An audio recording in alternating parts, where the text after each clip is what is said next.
Welcome to episode number 36 of the Chemistry Knit podcast. It is Friday. It has been more than 2 weeks since Vlogmas ended, so it's time to get back into the every other Friday podcast routine.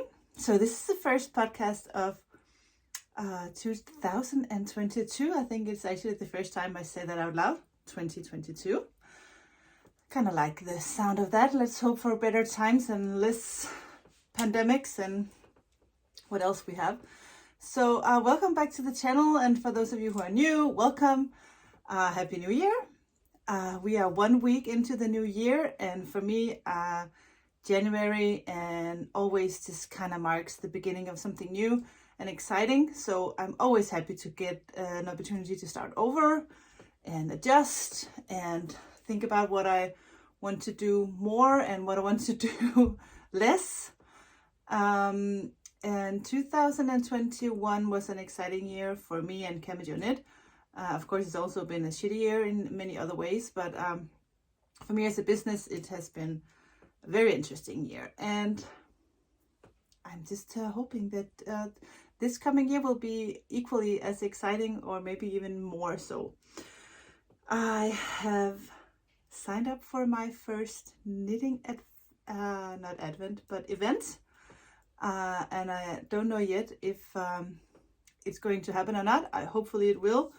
So if you are Danish or close to Denmark and have an opportunity to come to some of these knitting events, I will shortly announce time and place. It's very exciting. And also, of course, this whole new yarn thing. You can see behind me, it's a little different because there's so much hand-dyed yarn here now. So yeah, that's crazy, but very exciting. So first of all, thank you to those of you who have been watching my Vlogmas. Doing Vlogmas is an insane amount of work. And sometimes my husband will say, are you sure this is worth it? Because you are so busy. But it's totally worth it. Most of all because of the interaction between you and me and the communication back and forth. And we have contacts every day, and sometimes being in this knitting world can be a little lonely. So this interaction is just, I really like that. So yes, it was busy, but it was totally worth it. So thank you for that. And I'm definitely doing Vlogmas again this year. And I have already started to think, what can we do? And can we do another knit along? And so on and so on. So anyway, thank you so much for that. This episode will be a little bit about what is going on, what am I knitting on, and just at the end of the episode I will show you some of the new yarn that I have dyed and what else comes to mind. I haven't made a strong plan for today's episode because I just got back to work, and you know, everything has been a little busy, actually, in a good way. But finished objects first. And this is a little embarrassing because usually when I have something I want to share on the podcast, I'm not gonna wear them, or I just want to make sure that they look right for sure. But this is not the case with this. I have made my Christmas socks, and as you can see here, I did wear them a lot. I forgot to take pictures because I knit these Christmas socks. This is the Christmas sprinkle sock set that I had made for Christmas. And I wanted to get these done so I could wear them on Christmas Day. And I did. I finished them, I think the 23rd at night. I finished them so I could wear them for Christmas. And that's what I did. So that's why I think I had a picture on Instagram just in the process of it, but not the finished object. So this is the finished object. Please ignore the little dirt I have underneath there. I'm really bad with my home knitted socks. I would wear them around the house without any shoes, or usually I have my Birkenstocks. I like to have my Birkenstocks on top of my socks, but sometimes I'll even go outside wearing nothing but my socks. Just, you know, taking the trash out or picking up something in the car or whatever. And I wear them out so fast. Anyway, I'll try to be better. Now that I've dyed my own yarn, I think I feel a little bit more protective of it. So this is, I think, my only finished object.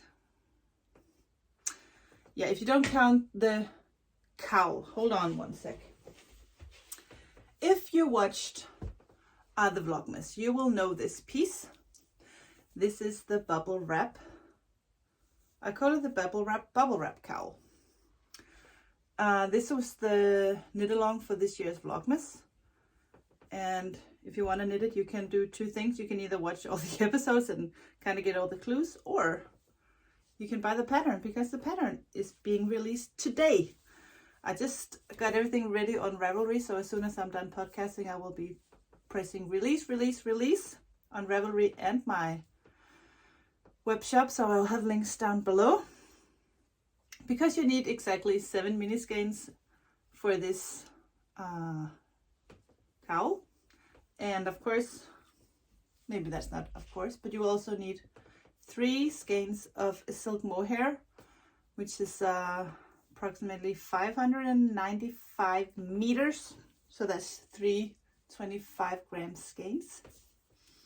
I wear this under my jacket when I go for a walk and bring Teddy, and I like it. I love my big shawls, but underneath the jacket all these shawl ends will kind of be too bulky under the jacket, so I think the cowl for walks is perfect.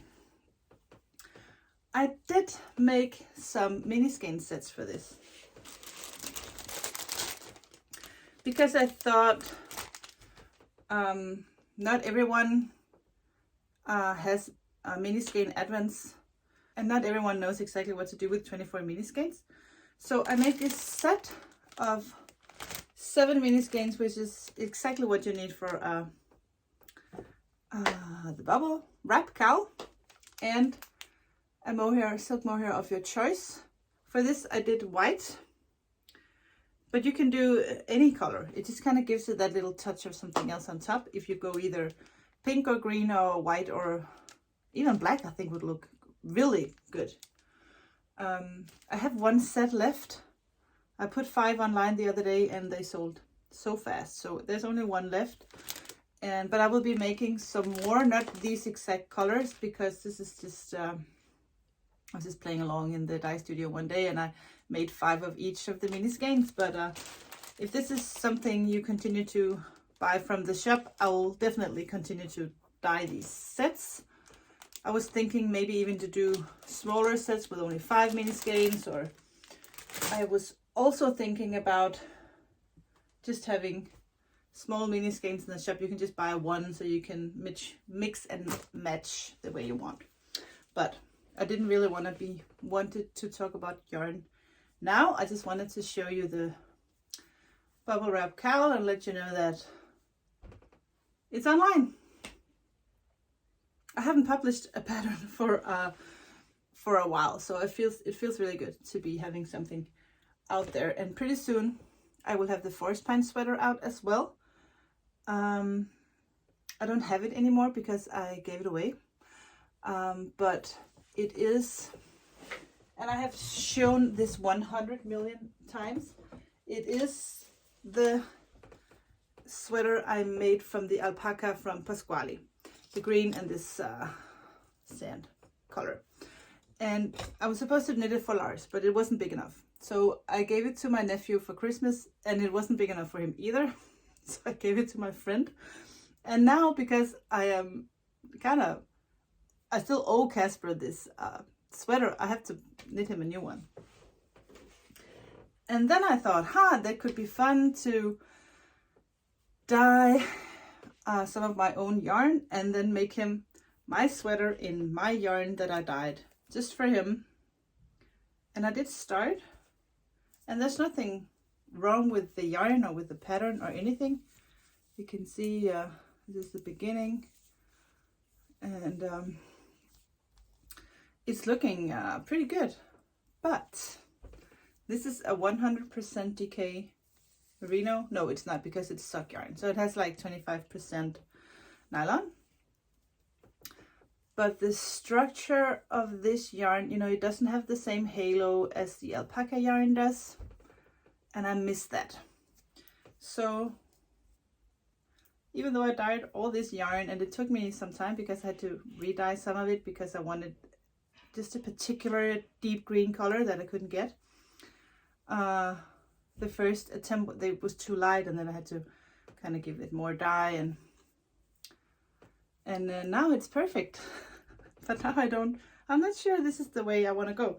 So I did a little test with some other yarn, which is actually Indicita and Elva, which is 2 alpaca yarns from Filcolana, which is the Danish company. And this combined is still 100% alpaca, and the gauge is spot on. So the only thing is that I don't know if this will stretch too much, and you know, alpaca kind of has a tendency to go all, I don't know the right word, but kind of, it loses the hold. So it's a little bit more fla. I don't know the word. It's harder for the sweater to kind of stay in shape. It kind of grows a little bit too much. But with the one that I did in the Pasquale yarn, that didn't happen. That alpaca yarn was a really good quality, and I think it will be the same with this from Filcolana. I think it's a good quality alpaca as well. So maybe I should just actually go ahead and do the forest pant sweater in a new yarn combination, because I'm not sure that I'll be happy with this. I'm not saying that you cannot knit sweaters in your DK weight sock yarn, because you absolutely can, and I absolutely will. But for this particular look, which is a more of a Scandinavian looking sweater, in Scandinavia we have a tradition of using a more rustic wool, so this nice merino is just not the right look, I don't think, at least for a Fair Isle looking sweater. So I'll be changing that. So yeah, we will see what happens with the forest pant sweater. That pattern is actually completely done, and I will publish that as soon as I get some nice pictures of the sweater. And sometimes that's just hard work, especially here in Scandinavia now. We have almost no sunlight. I think the sun rises around 9 and sets around 3. And usually, you know, people work and it's not even sunshine that often. So it's a bit of a struggle actually to get good pictures. And even with the yarn, I need to take good pictures of the yarn.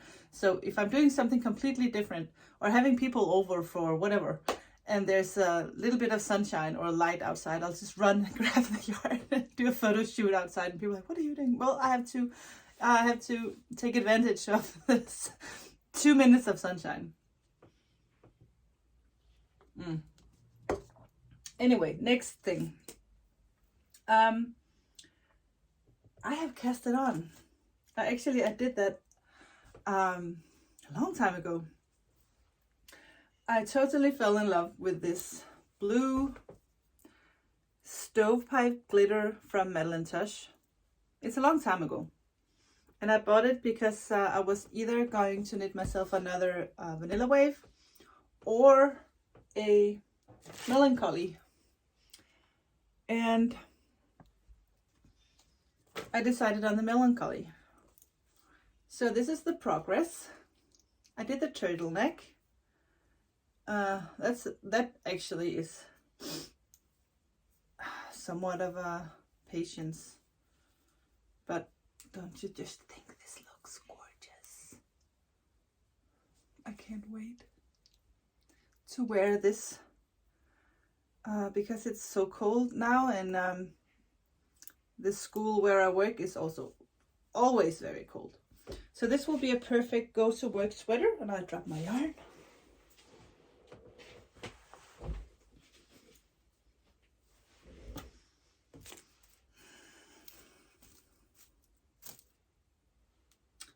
So this is the progress I have made so far on this, and I'm really enjoying the combination of the yarn and the pattern.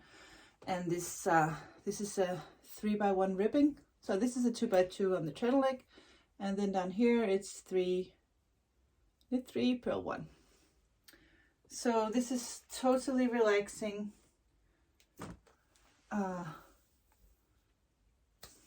That's just a nice easy knit. During the holidays, I wasn't working on any new designs or knitting projects or anything like that. I knit a pair of socks for Christmas presents, and then mostly I was just crocheting on my blankets. I think my mind really needed to not be I think my brain needed to chill. So when I was actually knitting or crocheting, it had to be on something that didn't require for me to take notes all the time and, you know, be working with my brain. So I did a little progress on both of my crocheted blankets, actually. I really need to practice not feeling guilty for not working on something work related when I knit or crochet. And crocheting for me will never turn to any patterns, because that's just, I'm only a knitwear designer, and I don't think that'll ever change. Never say never, because I never thought I'd be dyeing yarn either. So but this is how far I am on my granny stripe blanket. This is the granny stripe blanket. I call it, the hashtag is GS like Helle, granny stripe like Helle, because I was inspired by the Danish podcaster Helle, who was doing this granny stripe blanket using all her leftovers with one strand of silk mohair. So that's what I'm doing. And please don't ask me how much yarn I use, because I have no clue. I just crochet, and if I run out of yarn, I find something new, and if I run out of silk mohair, I will go buy some more. So I actually have no clue. I think I somewhere on Instagram posted how many stitches I casted on, but I'm really not sure. It's just a fun project, and you can see the little marker here is where I started here in December.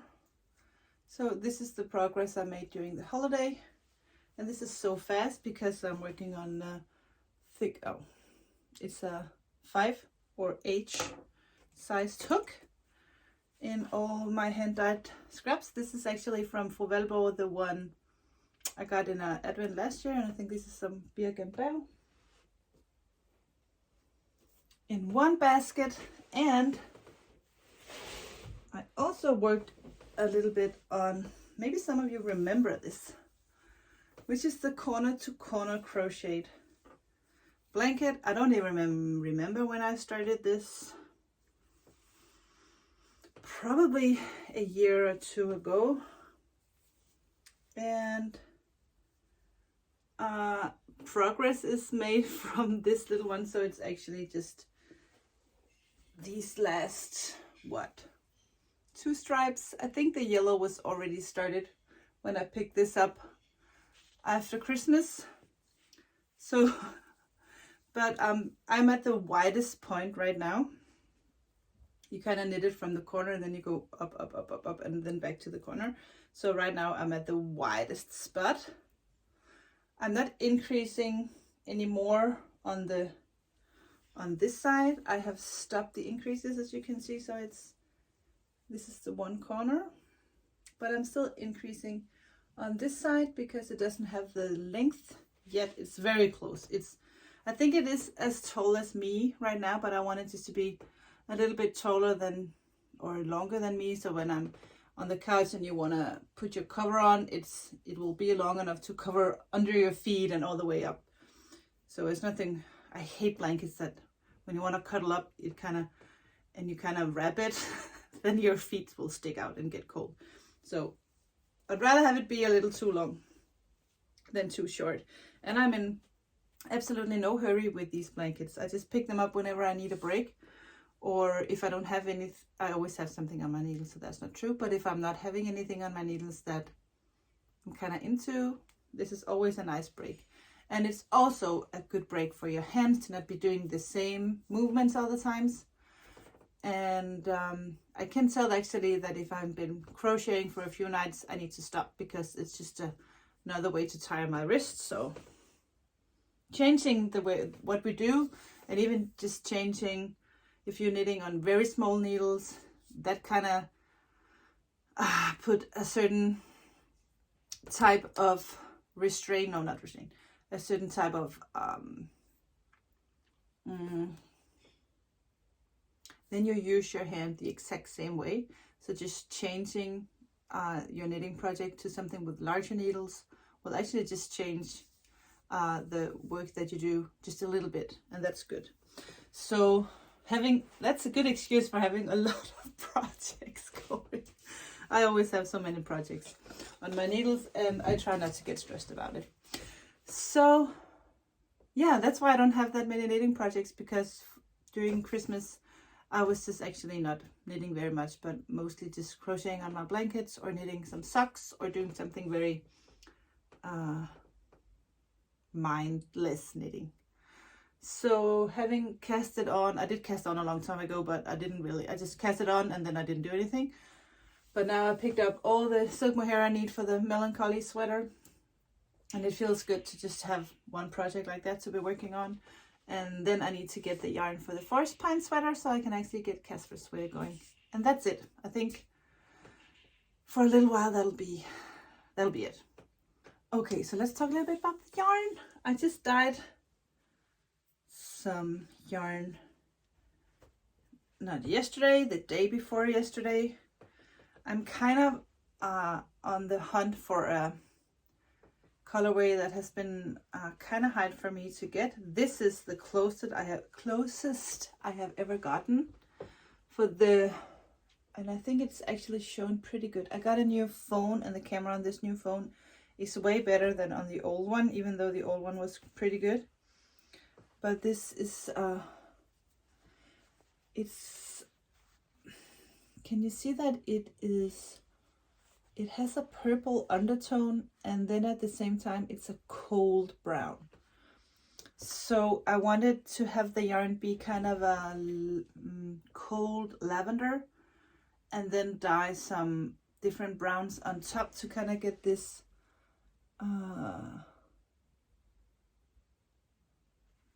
so where the lighter spots has a little bit more, it's not really purple, but it's like a cold, not blue purple.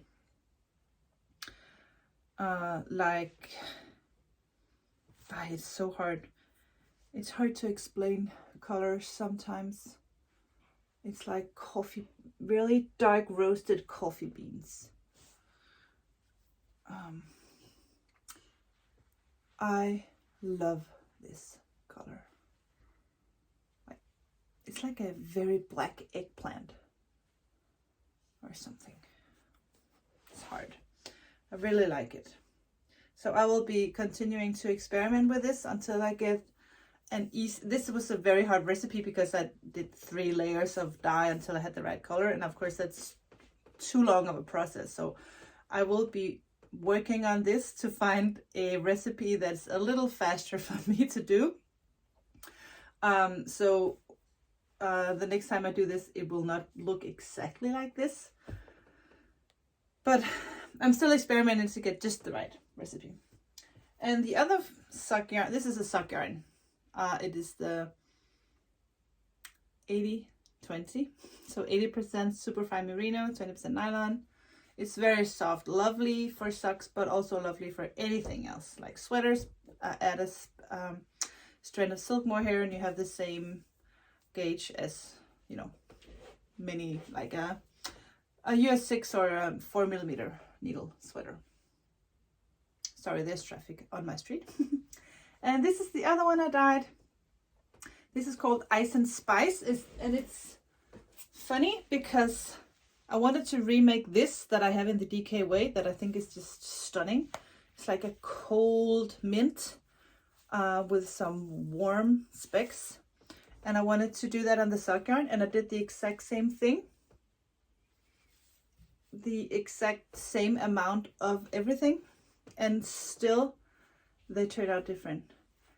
Maybe this was not in the dye bath as long as this one. Maybe this was cooling down a little bit faster, or maybe the amount of acid was different, and I'm just not experienced enough yet to know exactly why there's a difference. This is more blue and cold, and this is more green. Maybe I wrote the wrong color down. That's actually might be the reason why. But I think I'll just still call this Ice and Spice because, or Mint and Spice. Maybe I'll just call this Mint and Spice so we know that it's not actually the same. But it's cute.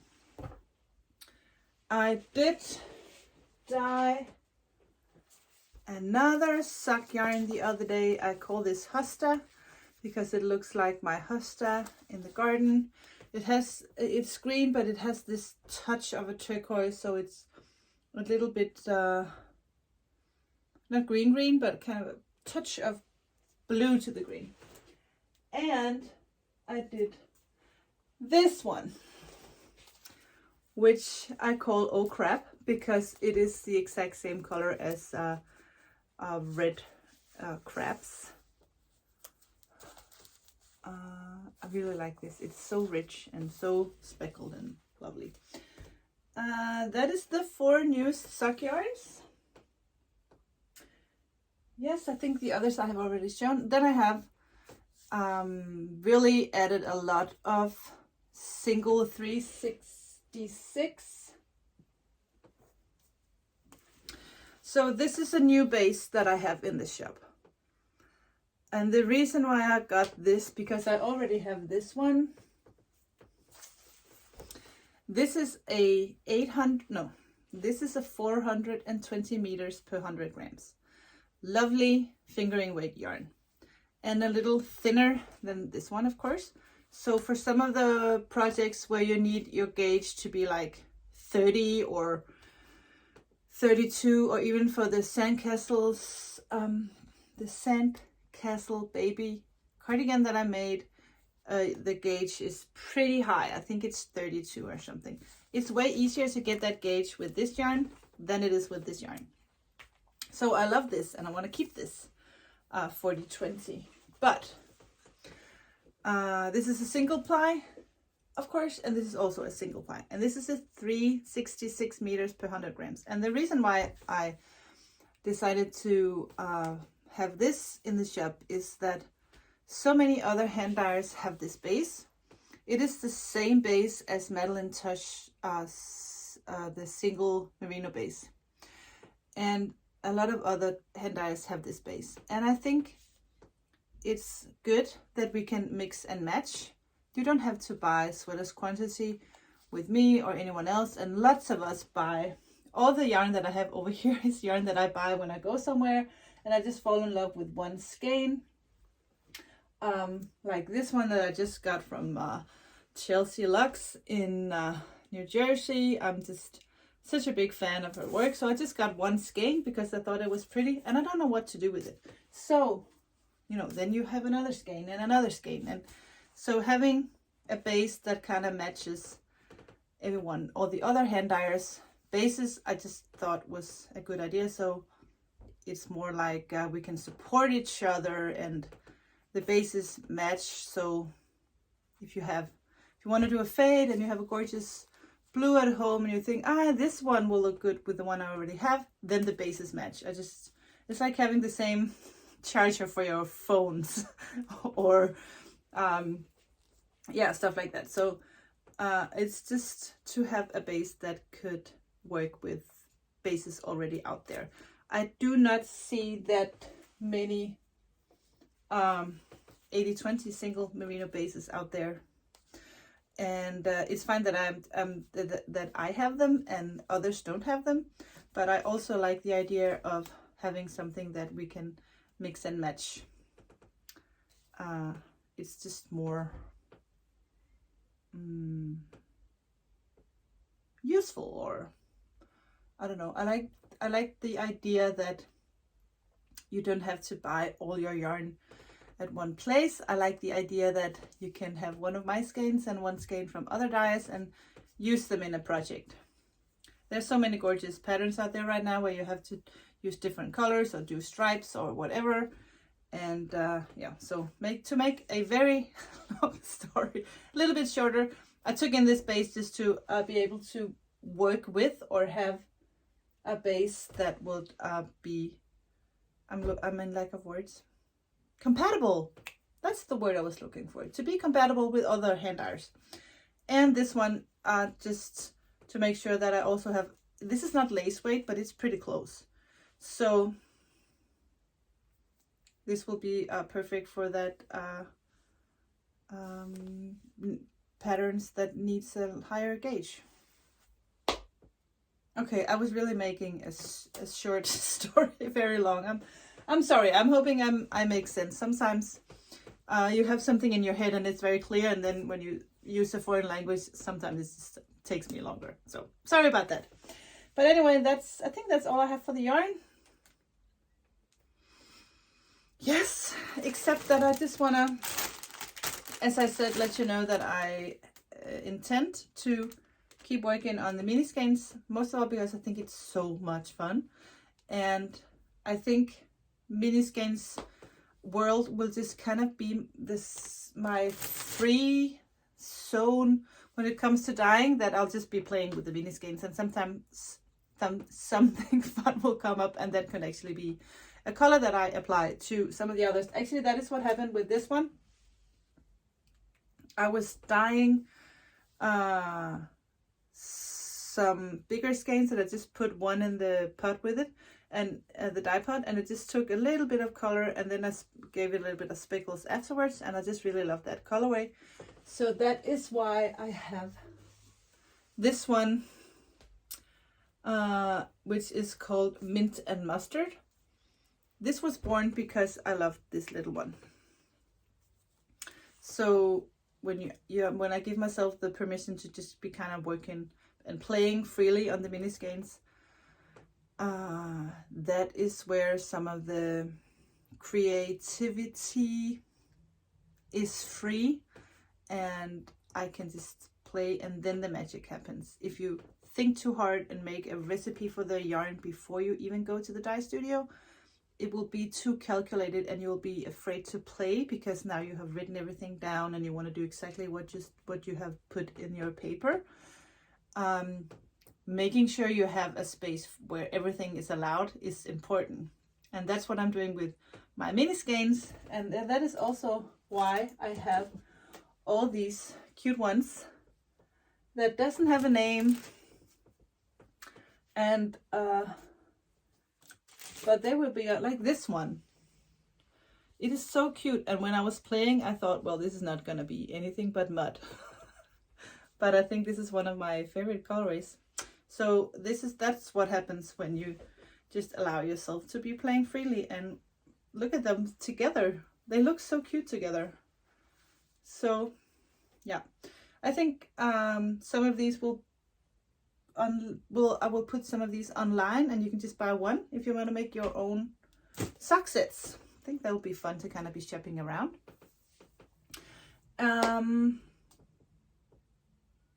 I think that's it for now, guys. Yep, I think that's it. So I will be uploading this so you guys can have this episode number 39 ready this afternoon. And thank you so much for once again tuning into the Cabin Jeanette podcast. I really appreciate that. Give me a thumbs up and subscribe to the channel if you think you like what you see. And I will be back in 2 weeks. So happy knitting out there, and Happy New Year. I will see you